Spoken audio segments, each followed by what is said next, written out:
What if that nagging feeling in the back of your neck was real? What if those hands reaching out from the dark that you believed were there? What if the monster in the basement really existed? And what if there was really something under the bed? Would you have the courage to face your fears? We thought it was just another season of hardship, like so many before. Life in our village had always been simple, even harsh, but it was the only life we knew. The year was 1642, though a few of us kept track. We toiled on land that wasn't ours, offering crops and service to Lord Davenham, the local noble who ruled from his stone manor up the hill. It had been a cold spring, with strange mists that clung to the fields longer than usual. The church bells rang more often for the dead than the living. Rumors of a strange sickness reached us from the neighboring towns, but we dismissed them as talk from travelers. There was always talk of something: war in distant lands, disease in the cities, and of course, witches. Superstition ran deep here, stronger than reason. If the cows stopped giving milk or a child fell ill, it was said to be the work of a hex or evil eye. The priest, Father Matthias, warned us to pray harder, to stay vigilant against sin and temptation. Most listened, kneeling in the old stone church with its damp walls and flickering candles. But some of us couldn't help but wonder if our misfortunes came from something darker, something lurking beyond the borders of what we understood. Then came the comet. It streaked across the sky one cold night, brighter than anything we'd ever seen. We all watched it in silence, its tail dragging like a wound across the heavens. To some, it was a sign of the end times. Others took it as an omen of war. I didn't know what to make of it. None of us really did, but we were afraid. The first signs of sickness were subtle. Old Marjorie, who lived on the edge of the village, fell ill first. She was frail to begin with, always muttering about spirits and leaving charms by her door to ward off bad luck. When she stopped coming to the market, no one thought much of it. A cold, they said, or a fever. It wasn't until her son, Thomas, found her walking aimlessly in the fields one night, her eyes vacant, her skin cold and gray, that the whispers began. By the time Father Matthias went to see her, it was too late. Marjorie was dead, but not at rest. Thomas swore she had tried to bite him before she had to be held down and tied to her bed. No one believed him until they saw her with their own eyes. Her mouth gaped open, black liquid seeping from her lips. The marks of her struggle were on her wrists, where the ropes cut deep, but still she moved. I was there, standing in the doorway with the others, frozen in disbelief. Father Matthias called it possession. He read from his Bible, dousing her with holy water. It did nothing. She thrashed against the restraints, her body twisting in ways that no living person could. That's when we knew something was terribly wrong. She wasn't the only one. Over the next few days, others fell sick, then rose again. It spread slowly at first, but it was enough to put fear in all of us. People started to lock their doors at night, whispering prayers or having charms above their beds. Some blamed the comet, others the witches they believed hid among us. But deep down, we all knew this was something worse than anything we'd ever imagined.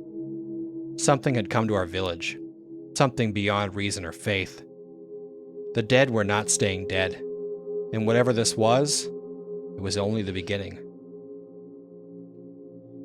The days after Marjorie's death blurred into a haze of fear and confusion.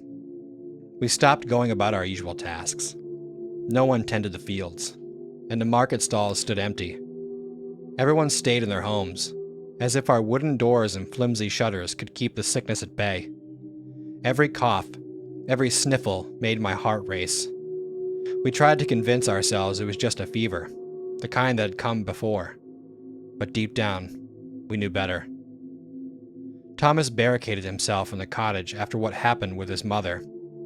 We didn't see him again. and no one was brave enough to check on him.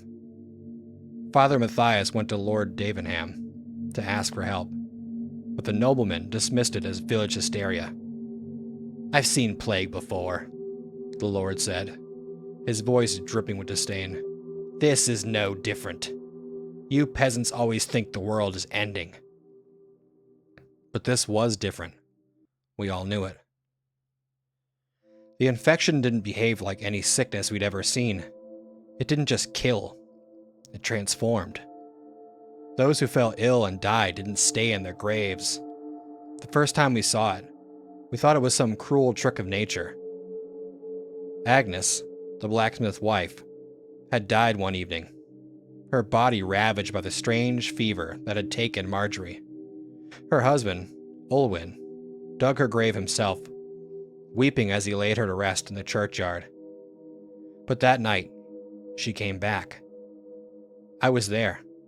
A group of us had gathered in the church to keep vigil, hoping that staying close to the altar might keep the sickness away. The air inside was thick with incense and whispered prayers. That's when we heard it. The sound of something dragging against the stone. At first, we thought it was the wind, but the noise grew louder, closer, until it was right outside the heavy wooden doors. When we opened them, we saw her, Agnes, her eyes dull and lifeless, her body covered in dirt from the grave. She moved in a slow, shuffling way, her arms outstretched, fingers clawing at the air. Olwyn screamed when he saw her, a sound I will never forget. He rushed to her, but Father Matthias held him back. "She's not your wife anymore," the priest said, his voice shaking. Agnes wasn't the only one. That night, others rose. Those who had died over the past few days. Old Jeb, the miller's son, a traveling merchant who'd been staying at the inn, were all walking again. They didn't speak, didn't seem to recognize any of us. They were hollow, driven by something dark and unnatural, and they were hungry. We tried to keep them out, but our defenses were laughable. The church doors couldn't hold forever. I saw Father Matthias clutch his crucifix so tightly that his knuckles went white. But faith alone wasn't going to save us. When the dead finally broke through, we had no choice but to flee. I ran with the others, stumbling through the darkness, our torches flickering against the light. Some headed for the woods, thinking they could outrun the dead. I don't know if they ever made it. Others, like me, took refuge in whatever house we could find. I ended up in old widow Tansley's cottage, along with a handful of others. My neighbor Edith, Olwyn, and a couple of the village boys. We sat in silence, listening to the distant moans and the pounding of the doors, hoping that ours wouldn't be next. Edith clutched her rosary, muttering prayers under her breath. Olwyn just stared at the floor, his face pale and hollow. We didn't sleep that night, and when dawn came, it brought no comfort. The village was quiet, but it was the kind of quiet that comes after something terrible has swept through. We ventured out cautiously, stepping over broken doors and smashed windows. The church was empty now, the dead having moved on, but the signs of their passage were everywhere. Blood, broken furniture, and the eerie silence of a village abandoned by life. That's when I realized the truth. This wasn't just our village's problem. If the dead had risen here, they could rise anywhere. The sickness, whatever it was spreading, and it would continue to spread until there was no one left to infect. I stood in the middle of the village square, looking at the faces of the few survivors who had gathered. "What now?" one of the boys asks, his voice small and afraid. I didn't have an answer. None of us did. We had no choice but to prepare. For what? We weren't sure. But we knew one thing. Whatever had come to life in the bodies of our neighbors and loved ones was not going to stop, and we were next if we didn't act quickly. The village that morning was unrecognizable.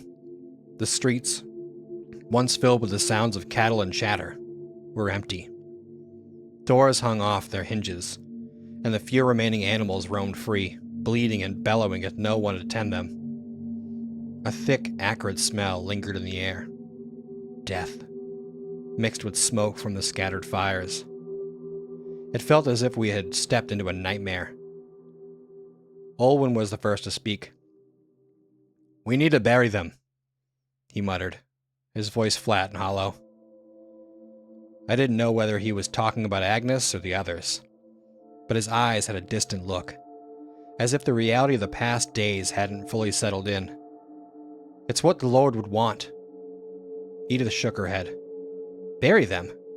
Are you mad? They'll just crawl back out again. You saw what happened last night." Her hands were still trembling, the rosary beads twisted between her fingers. She was right. The graves weren't holding them anymore. Whatever dark force had taken hold of the dead didn't respect the rites we performed, the prayers we said, or the rituals that once offered comfort. Father Matthias had told us the soul left the body after death, but now we saw bodies moving without souls. It was an abomination. "We can't just leave them to wander," I said, breaking the heavy silence. "We've seen what they're capable of. If we don't deal with this, they'll come for us again, and next time, we won't be so lucky."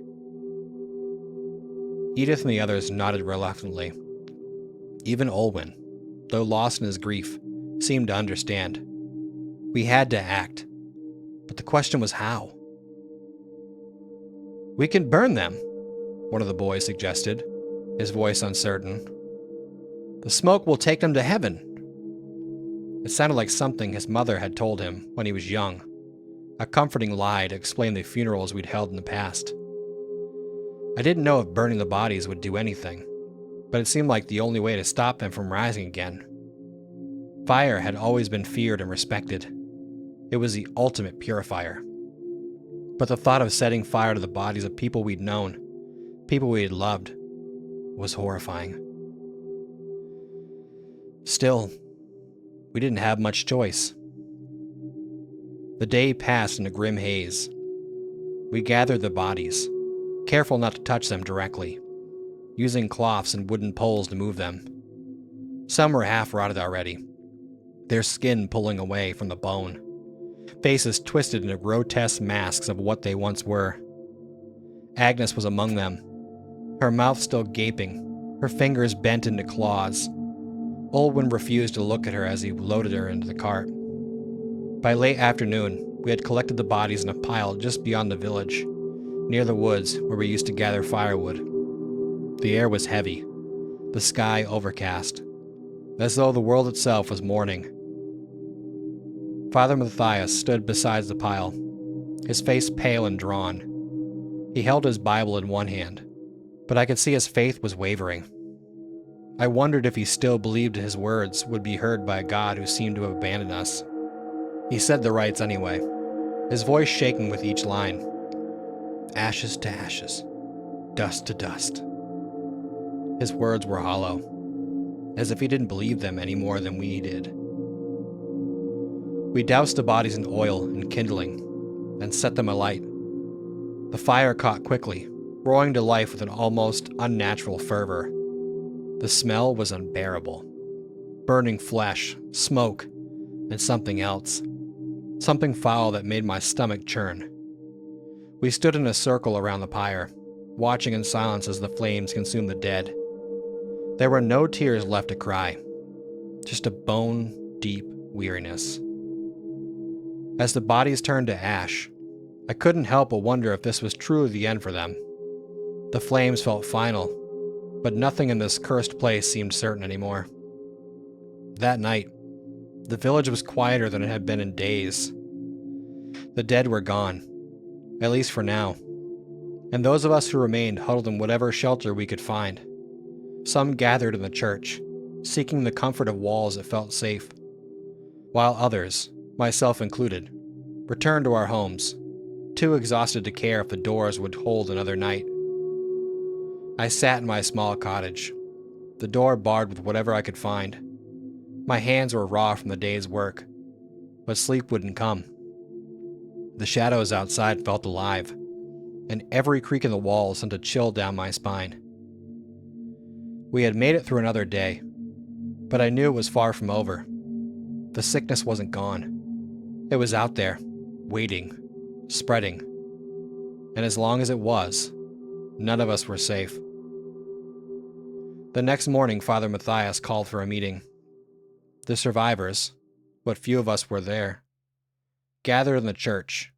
He stood at the front, his eyes sunken and red. "We must leave," he said. "This village is cursed. We cannot stay here and expect to survive." Edith stood up, her face pale. "Where would we go, Father? The sickness is everywhere. You've seen it. We're not the only ones." He sighed heavily, clutching his cross. "There is a place, far to the north, a monastery. I've heard rumors it's untouched, that the brothers there have knowledge, something ancient, something powerful. It's a long journey, but it may be our only hope." I looked around the room, at the faces of the people I had known my whole life, now gaunt with the fear and grief. None of us wanted to leave, but what choice did we have? The dead were no longer bound by the earth, and neither could we be. We had to make a decision, to stay here and die, or to journey into the unknown in search of something, anything, that could save us. I knew what we had to do. "We leave at first light," I said, standing. "Whoever is coming with me, be ready." The weight of my words hung in the air, and for a moment, no one moved. The fire crackled in the hearth, casting flickering shadows on the walls of the church. Father Matthias bowed his head, murmuring a quiet prayer. One by one, the others began to nod, their faces grim but resolute. We all understood that staying here meant certain death. Whatever hope lay to the north was better than waiting for the sickness to claim us. Edith was the first to speak. "I'll go," she said softly, though her hands trembled as she gripped her rosary. "If there's a chance, any chance, we have to take it." Olwen remained seated, staring at the ground. His grief for Agnes seemed to have drained all the fight from him. He was a broken man. "Olwen," I called gently, stepping closer to him. "We need you. You're the strongest among us. We can't make this journey without you." For a long moment, he didn't respond. Then, with a deep sigh, he lifted his head. "I'll come," he muttered, his voice flat. "But don't expect me to care if any of you don't make it." His words were harsh, but I knew it was the pain speaking. He had lost everything. That night, we made our preparations. There wasn't much to take. Some stale bread, dried meat, whatever water we could carry. Edith gathered herbs and poultices, things she'd learned from the village healer before she had died. Father Matthias insisted on bringing his Bible and a small vial of holy water, though I wasn't sure how much protection that would give us. As for me, I packed light. Just a knife, some flint, and a cloak for the cold. The journey north would be long, and I didn't want to be weighed down by more than I needed. The air was tense as we worked. Everyone moved with quiet purpose, though none of us could shake the feeling that this was just the beginning of something far worse. The dead had risen, and it was only a matter of time before they found us again. The village felt like a ghost town now, with so many houses empty and silent. The dead burned to ash, and the living gone or hidden. I stood at the edge of the village as the first light of dawn broke over the horizon, casting a pale, ghostly glow over the fields. The mist was thick again, swirling like smoke through the trees. Edith, Olwen, and a handful of others gathered behind me. They were fewer than I had hoped, perhaps a dozen in all, including Father Matthias. Some had chosen to stay behind, either out of fear or the stubborn belief that the village could still be saved. I knew better. The village was lost. Ready? I asked, though the answer was obvious. They nodded, some with more conviction than others. We had no choice but to press on. As we started walking, the village disappeared behind us, swallowed by the mist. The path north was unfamiliar, winding through dense forests and over rough hills. The road, if you could call it that, was little more than a dirt trail, narrow and overgrown in places. I led the group in silence, every sound around us amplified by the eerie quiet. Each snap of a twig, each rustle of leaves. It was as if the world itself was holding its breath. Hours passed, and still the feeling of being watched lingered. I glanced back from time to time, scanning the trees for any sign of movement. The dead moved slowly, yes, but they were relentless. I had seen that with my own eyes. I didn't want to think about how far the infection had spread, how many others had fallen and risen again in other villages, other towns. Was there even a safe place left to reach? As the sun began to dip towards the horizon, painting the sky in hues of red and orange, we stopped by a small stream to rest. Father Matthias knelt by the water's edge, cupping his hands to drink. Edith checked her herbs, muttering to herself about what little she could do if anyone fell ill. Olwyn sat apart from the group, sharpening his knife on a stone, his eyes distant. I leaned against the tree, watching the shadows grow longer. That uneasy feeling still hadn't left me. There was something in the air. Something wrong. It wasn't just fear anymore. It was like the world had shifted. I could feel it in my bones. "Do you think the monastery is real?" one of the boys asked, his voice quiet as he sat beside me. He was barely 17, a farmhand who had joined us out of desperation, not hope. His name was Peter. I remembered now, though I hadn't spoken to him much. "I don't know," I admitted, keeping my gaze on the darkening forest. "But we have to believe in something. If we don't, what else is there?" He nodded, though his expression was uncertain. I don't understand how this happened. One day, everything was normal. And now, this. He gestured vaguely at the world around us, as if words weren't enough to describe the horrors we'd seen. "Neither do I said, my voice low. "But we have to keep going." Before he could respond, Olwyn stood suddenly, his eyes fixed on something behind the trees. "Quiet!" he hissed. We all froze. The air felt thicker, charged with tension. For a moment, all I could hear was the rushing water of the stream and the wind rustling the leaves. Then I heard it. A faint sound, distant but unmistakable. The low, guttural moan of something that should not be walking. The dead had found us.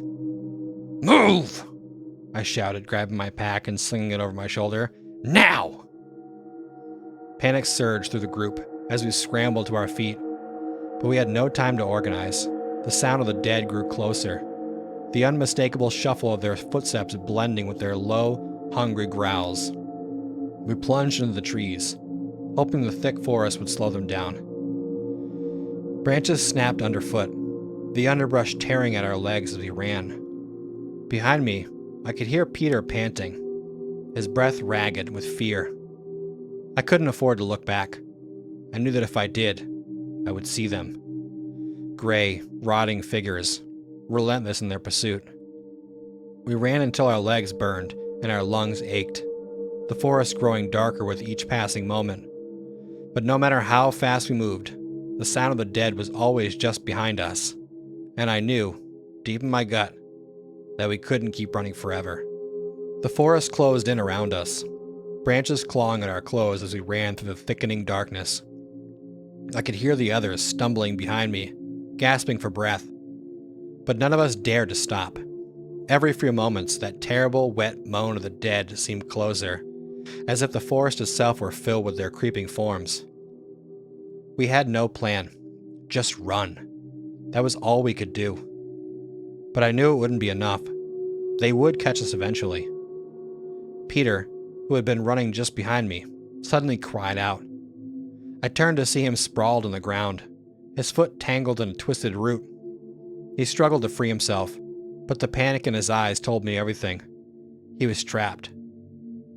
I skidded to a stop and rushed back to him. "Hold on!" I yelled, dropping to my knees beside him, frantically pulling at the root.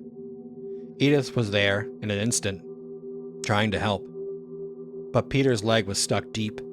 The gnarled root twisted tightly around his ankle. "Leave me," he gasped, his voice filled with desperation. "They're coming." I shook my head, teeth clenched. "No one's getting left behind," I growled, tugging harder. My hands were raw. Dirt caked upon my nails as I pulled and clawed at the root. I could feel the vibrations in the ground as the dead approached. The sound of their groans was growing louder, closer. Finally, with a sickening snap, the root gave way. Peter cried out as his leg came free, and pulled him to his feet. He was limping, but still able to move. "Go!" I shouted, moving him forward. We stumbled through the trees, hearts pounding. The dead were nearly upon us. I could see them moving through the shadows, their twisted forms barely visible in the gloom. "Here!" Father Matthias's voice came from ahead. I followed the sound, breaking through the trees in a small clearing, in the center of what was a dilapidated stone chapel, barely visible in the fading light. The roof sagged, and vines crawled up its crumbling walls. But it was something, some place to shelter, if only for a moment. "Get inside!" I shouted, pushing Peter towards the door. Edith and Alwyn were already inside, and I could hear the others scrambling to follow. I was the last to enter, slamming the heavy door shut behind me. Alwyn immediately began piling debris and furniture against it, anything we could find to reinforce the old, brittle door. The dead pounded against the door outside, their fists thudding dully against the stone walls. But for the moment, we were all right. Inside, the chapel was a ruin. Broken pews and cracked stone covered the floor, and what little light remained filtered in through the shattered stained glass. Dust filled the air, and a heavy silence settled over us as we caught our breath. Peter leaned against the wall, clutching his injured leg. Edith knelt beside him, inspecting the damage. "It's not broken," she said, her voice soft but firm. "You'll be all right, but you won't be able to run for a while." Peter nodded weakly, his face pale with exhaustion and fear. "We can't stay here long," I said, standing near the door. "This place won't hold them for long, and we've got a long way to go." Father Matthias, who had been standing near the altar, turned toward us, his face drawn. "We need a plan," he said, his voice steady despite everything. "The dead aren't going to stop. They'll follow us wherever we go, unless we find a way to stop them." I glanced around at the others, their faces a mix of fear and exhaustion. "How?" I asked. "What could possibly stop them? We've burned them, buried them. Nothing works." Father Matthias paused, his fingers nervously tracing the edge of his Bible. "There are old stories," he said quietly, his eyes distant. "Things were once whispered among the priests in the monasteries. Dark magic, curses, things we don't speak of. But if the dead are walking, then maybe it's one of those things that's causing this." I stared at him, my mind racing. "You think this is some kind of curse?" He nodded slowly. "I don't know for certain, but I believe the monastery to the north may hold answers. The brothers there have studied the old texts. They might know what this is and how to stop it."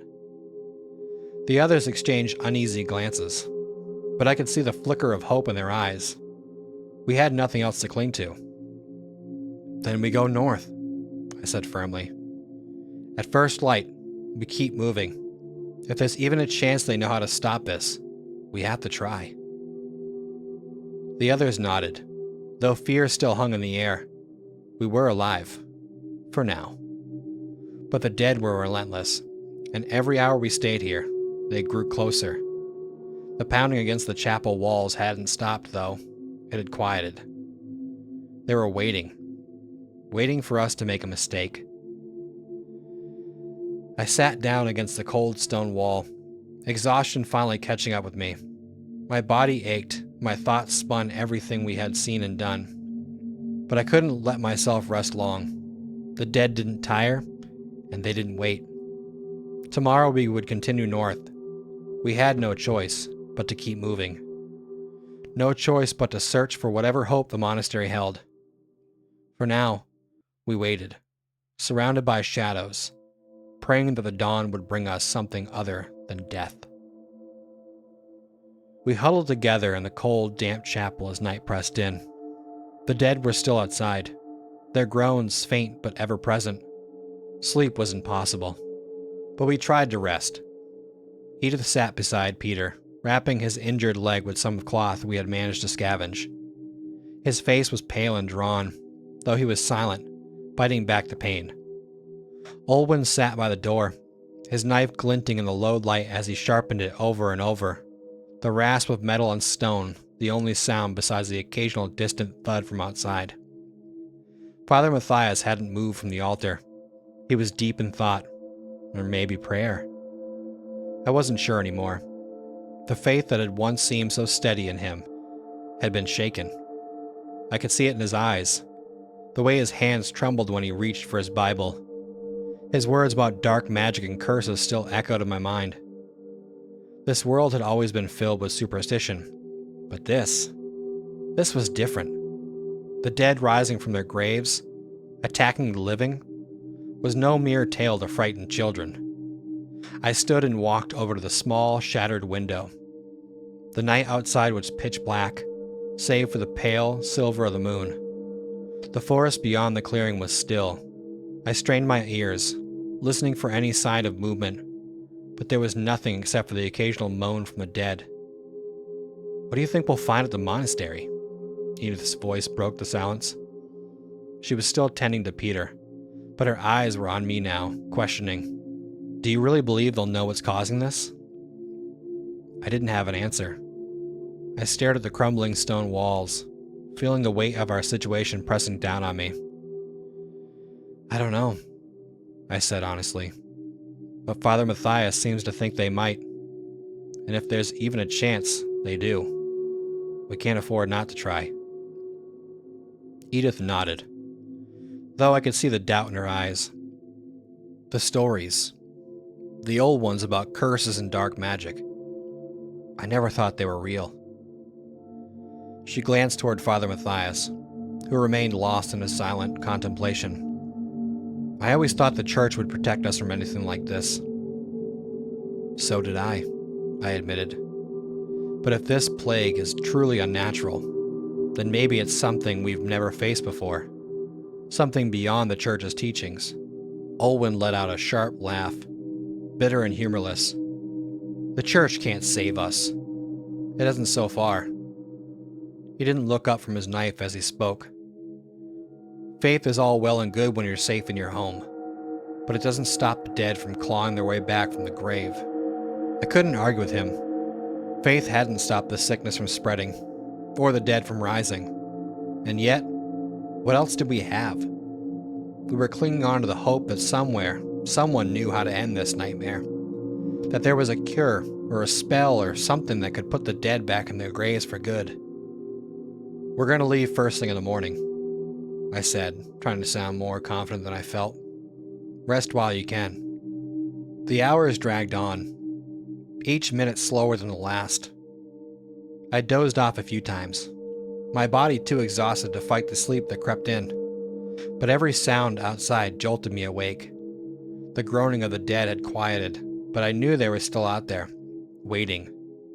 The thought of those rotting corpses, driven by some dark force stalking us through the night, sent a shiver down my spine. Finally, the faint light of dawn began to filter through the broken windows. The sky was a dull gray, the sun barely visible behind thick clouds. It was a bleak morning. fitting for the world we now found ourselves in. Olwen was already up, standing by the door, his face set in a grim expression. Edith helped Peter to his feet, his leg bandaged tightly, though he winced as he stood. Father Matthias crossed himself and whispered a prayer, then turned to us, his eyes resolute. "Are you ready?" I asked, scanning the room. There were murmurs of assent, though none of us looked eager to face what lay ahead. But we had no choice. Olwen removed the debris we had piled against the door, and together, we pushed it open. The dead had left deep scratches in the wood, but they hadn't broken through. Outside, the clearing was eerily silent. The bodies we had seen the night before were gone, and the mist from the forest hung low over the ground. "Stay close," I warned as we stepped out. "We don't know how far they've gone." We moved quickly, heading north once more, deeper into the woods. The path was rough, overgrown in places, but we kept to it as best we could. The forest felt oppressive, the trees crowding in on us from all sides. Every sound made us jump, branches snapping, birds rustling on the underbrush.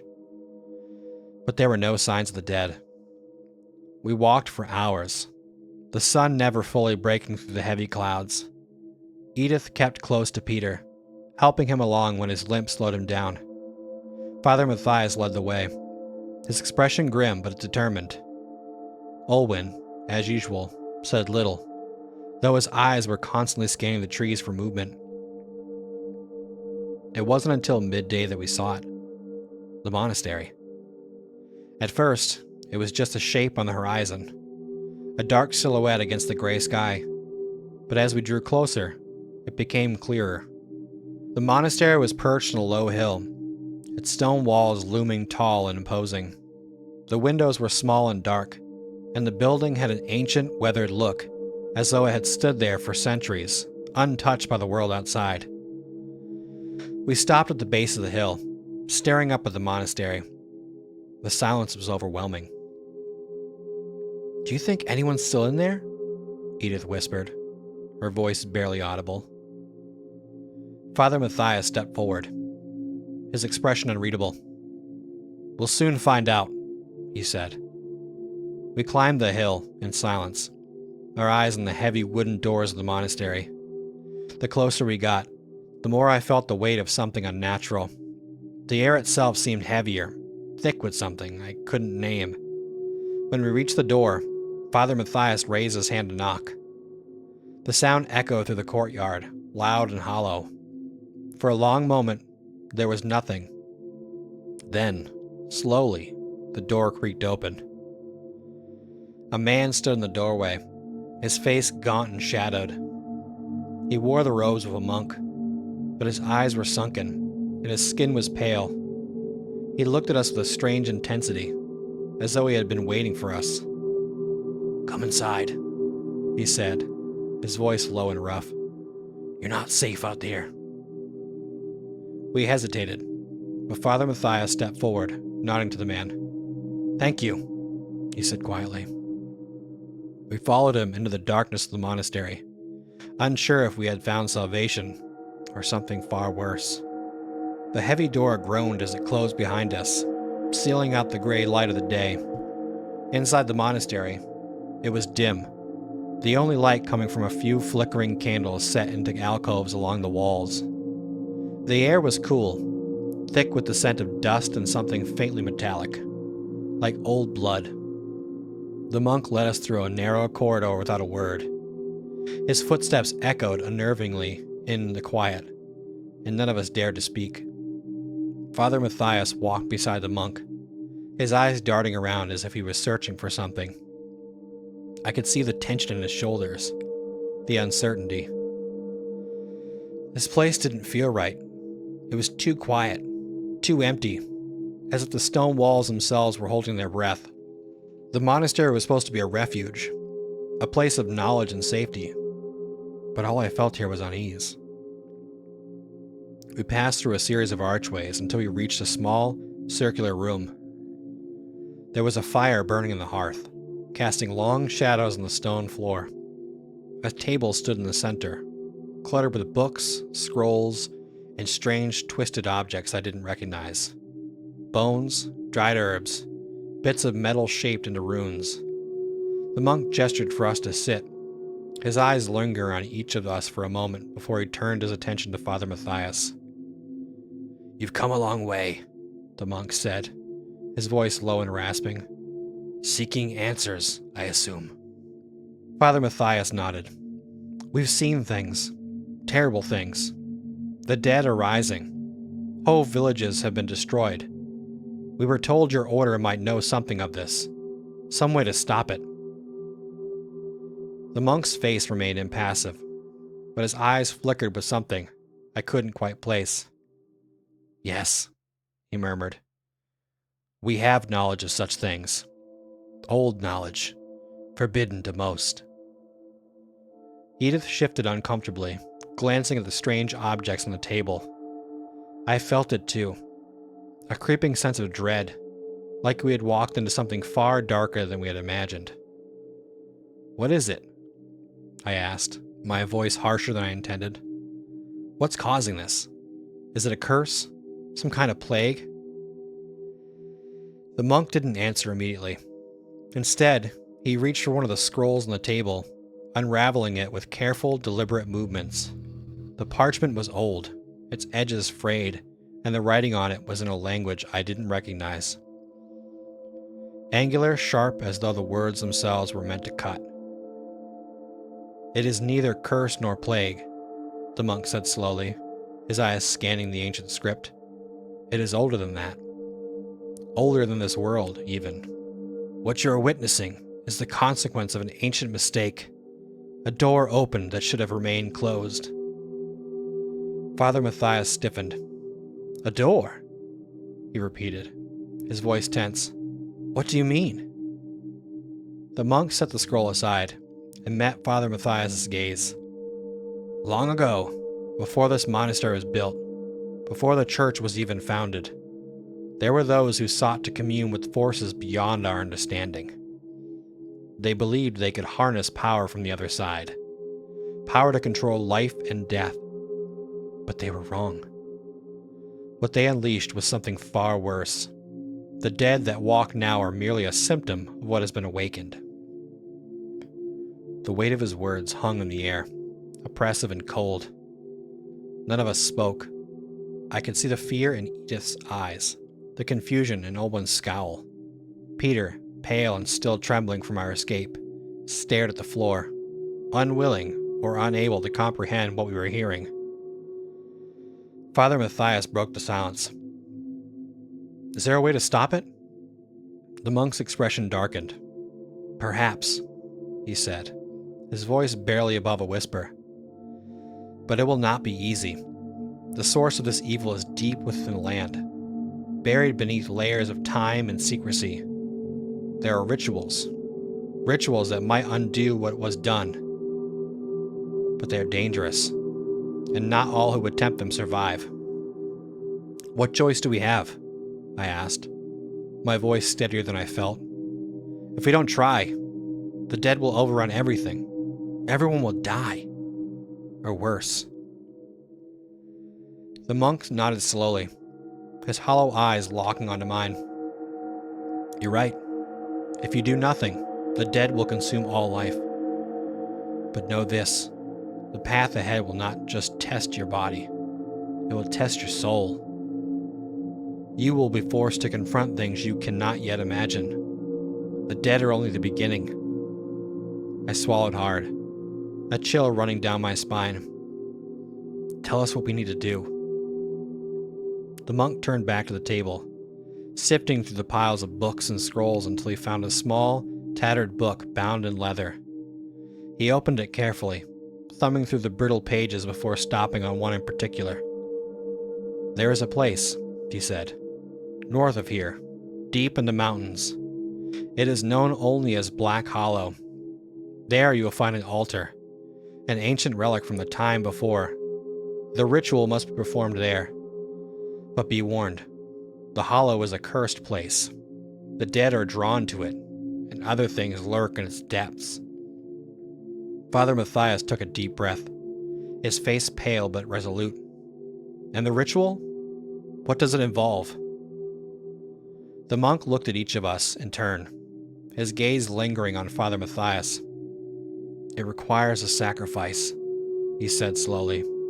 A life must be given to close the door. But not just any life. It must be someone willing, someone whose soul is pure. A heavy silence fell over the room. I could feel the weight of the monk's words pressing down on us, the terrible reality of what he was asking sinking in. Father Matthias bowed his head, his voice barely above a whisper. If that is what must be done, then I will do it. I felt a shock of protest rise in me, but before I could speak, the monk raised his hand. You will have time to decide, he said quietly. But know this, once the ritual begins, there is no turning back. We sat in silence, the fire crackling softly in the hearth, the enormity of our task settling over us like a shroud. The black hollow awaited, a place of darkness and death, and somewhere within it, a chance to end this nightmare, if we could survive long enough to reach it. But the price was steep, and not all of us would make it out alive.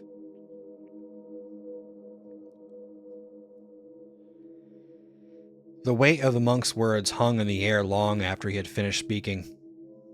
None of us dared to speak, and the fire's flickering shadows danced across the walls, casting strange shapes over the cold stone. My mind churned with what lay ahead, the thought of a sacrifice twisting like a knife in my gut. Father Matthias's face was set in a hard line, though there was sadness in his eyes. He was willing to lay down his life to end this, but the thought of it felt wrong. We had come so far together, survived so much. To lose him now, even if it meant stopping the dead, felt like another kind of death. The monk stood slowly, his robes rustling as he moved towards the door. You should rest, he said, his voice calm but distant.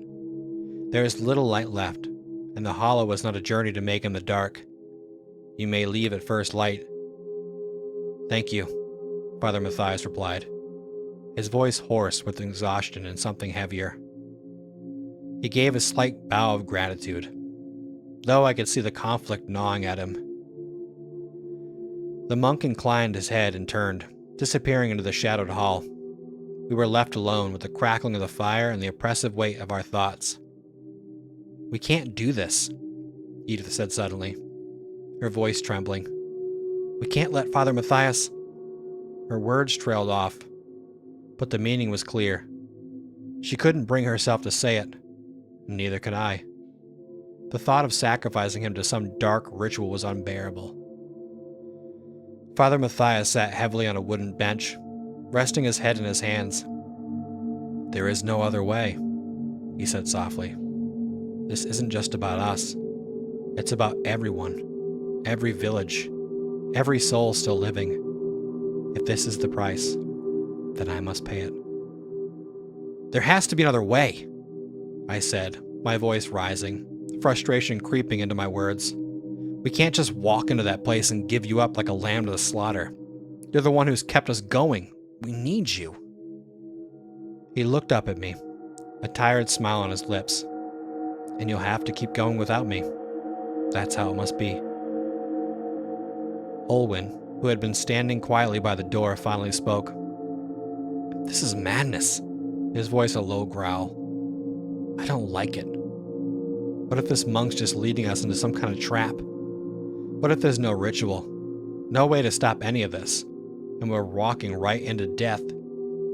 We've faced death at every turn, Olwyn, Father Matthias said quietly. But this time, we have a chance. No matter how slim it seems, I believe what he's saying is true. I feel it. Olwyn spat, the frustration evident on his face.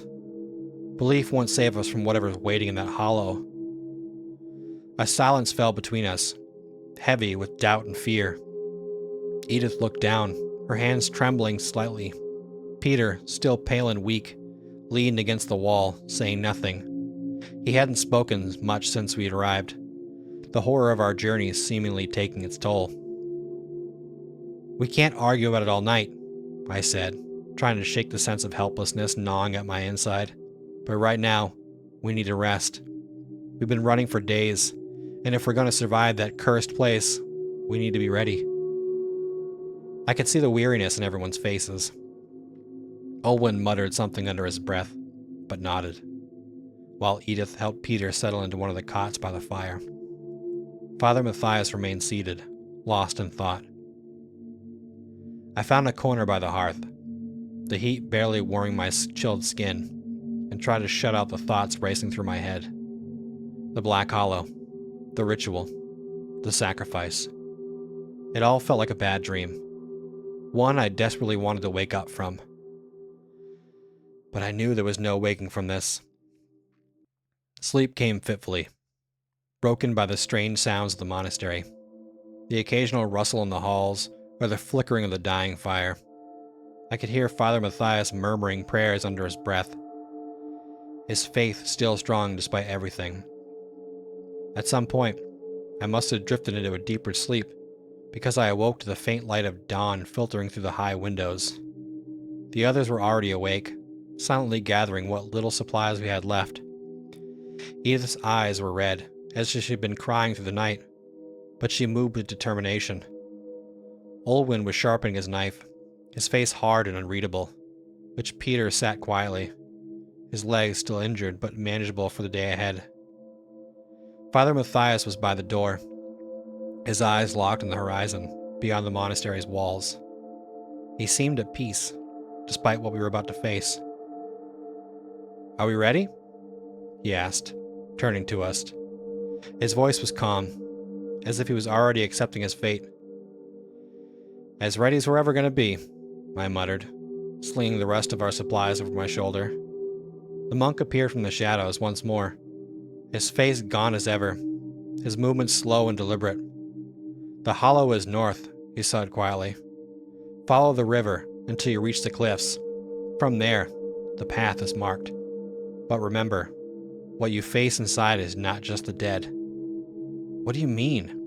Edith asked, her voice shaky. The monk's eyes were distant, haunted. "The hollow is a place where the veil between worlds is thin. It draws more than just the dead. You will see things that are not meant for this world. Be strong, and remember, only one must make the sacrifice. The rest of you must leave, or the ritual will fail." His words sent a chill through me. This was no ordinary mission, no mere escape from the dead. We were stepping into something far darker. Without another word, we left the monastery, the weight of the unknown pressing down on us as we began our journey toward the Black Hollow. The forest around us seemed quieter than usual, the birds silent, the air heavy. We moved in a somber line, none of us speaking. Every step brought us closer to the place where Father Matthias would make his ultimate sacrifice, and none of us knew what waited in that cursed hollow. All I knew was that whatever we faced there, it would change us forever. The journey through the forest felt longer than it should have. The trees loomed tall and ancient. Their gnarled branches seemed to reach out toward us as if they were alive, aware of where we were headed. The air was thick and damp, and every sound, every rustle of leaves, every snap of a twig put us all on edge. I could feel the tension in the group. None of us knew what we'd find at the Black Hollow, but the fear of it weighed heavy on our shoulders. We followed the river north as the monk had instructed. The water flowed sluggishly, its surface dark and sluggish, reflecting the gray sky above. The landscape around us became more rugged as we moved deeper into the wilderness. The trees grew denser, the underbrush thicker, and soon, the path became difficult to follow. But we pressed on, driven by the knowledge that time was running out. Father Matthias led the way, his expression calm but determined. Edith stayed close to the Peter, helping him over the rougher patches of ground, while Olwen walked a few paces ahead of me, his hand never strayed far from the hilt of his knife. He hadn't said much since we left the monastery, but I could see the tension in his posture, the way his eyes darted around, always scanning the shadows. He didn't trust this journey, or the monk's words, and part of me didn't blame him. We continued in silence for hours, the oppressive quiet of the forest closing in around us. The further we went, the more isolated I felt, as if the world we had known, the one before the dead began to rise, was slipping further and further away with every step. Around midday, the river led us to the cliffs. They rose sharply from the earth, jagged and imposing, their dark stones scarred by the time and weather. Above us, the sky had grown darker, heavy clouds churning as if a storm were gathering. "There," Father Matthias said, pointing to a narrow, winding path that led up the face of the cliff. "That must be the way." We stared at the path in silence. It was steep and treacherous, barely more than a goat trail carved into the rock, but it was the only way forward. Olwen spat again, his face hard. "Of course it is," he muttered. "It couldn't be easy." Without waiting for a response, he started up the path, his sure footing surprising for a man so cynical about the task ahead. One by one, we followed him, the cliffs looming on either side as the path snaked upward. The wind picked up as we climbed, whipping through our clothes and making every step more difficult. I kept my eyes fixed on the trail in front of me, trying not to think about the sheer drop just a few feet away. After what felt like hours, we finally reached the top. The ground leveled out into a small, barren plateau, and beyond it lay the entrance to the Black Hollow. It was a gaping, dark wound in the earth, surrounded by twisted trees and jagged rocks. The entrance was low, barely wide enough for a man to walk through upright, and from within came a faint, unsettling sound, a deep, rhythmic hum, like the beating of some ancient heart. The air here was thick with something unnatural, something wrong. It felt heavier, colder, and the smell, an acrid, metallic tang, was enough to make me gag. I could feel the hair on the back of my neck rise as we stood before the entrance. I wasn't sure if it was the cold, the sheer dead coursing through me. "This is it," Father Matthias said softly, his voice barely audible over the wind. He looked at each of us in turn, his eyes lingering on mine. "You don't have to come in. The ritual, it only requires me." "No," Edith said sharply. "We're not leaving you to face this alone. We've come this far together." Father Matthias gave her a sad smile. "I expected no less." Olwen stepped closer to the entrance, peering into the darkness. "We'd better not waste time. If this is where we need to be, let's get it done." There was no bravado in his voice now, only grim resolve. We gathered ourselves, pulling our cloaks tighter against the chill, and stepped toward the entrance of the hollow. The darkness inside seemed to swallow the light, and the moment we crossed the threshold, the hum grew louder, vibrating through the air, through my bones. The smell grew worse, a suffocating stench of decay and something older, like the very earth was rotting beneath us. The passage inside the hollow was narrow and winding, the walls damp and slick with something that wasn't water. Our footsteps echoed in the confined space, though the sound was swallowed quickly by the oppressive darkness. We didn't speak. There was no need. The further we went, the clearer it became that this place was wrong, cursed in a way that went beyond anything I'd ever imagined. After what felt like an eternity, the passage opened into a cavern. It was vast, the ceiling disappearing into the shadows above, and in the center of the chamber stood an altar, an ancient stone slab covered in strange symbols, worn smooth by time. Around the altar were piles of bones, some human, some not, all bleached white by age. "This is it," Father Matthias whispered, stepping forward toward the altar. I felt a sudden, overwhelming urge to stop him, to pull him back, but my feet remained rooted to the ground. This is what we had come for, what had to be done. but the reality of it was harder to face than I had imagined. Father Matthias turned to us, his expression calm, though I could see the fear in his eyes. When the ritual begins, you must leave the hollow. Quickly. Once the door is closed, there will be no way back. And what if it doesn't work? Olwen asked, his voice tight. Father Matthias shook his head. Then none of us will leave here alive. I swallowed hard, the weight of his words sinking in. There was no turning back now. Father Matthias knelt before the altar, his hands resting on the cold stone. He began to chant softly, his voice low and steady, the words strange and unfamiliar, like the language on the monk's scroll. The air in the chamber grew colder, and the hum from the deep within the hollow grew louder, vibrating through the stone floor beneath us. Suddenly, a low, guttural sound echoed through the cavern, a moan, followed by another, and another. The dead. They were coming. Matthias, hurry! I urged, my voice tight with panic as the sound of shuffling footsteps grew louder, closer. The air grew thick with the stench of rot. But Father Matthias remained focused, his chant growing louder, more forceful. The ground beneath us began to tremble, and a sickly pale light began to emanate from the altar, illuminating the chamber in an eerie glow. The first of the dead appeared in the entrance of the cavern, their rotting faces twisted in a grotesque mockery of life. They moved slowly at first, but then with terrifying speed, their hollow eyes fixed on us. Go! Father Matthias shouted, his voice cracking as the ritual reached its climax. Now! We hesitated for a moment, torn between fleeing and staying with him, but the dead were closing in fast. Olwen grabbed Edith's arm and pulled her toward the passage. Peter, limping but determined, followed close behind. I lingered for a heartbeat, my eyes locked on Father Matthias as he continued his chant. Go!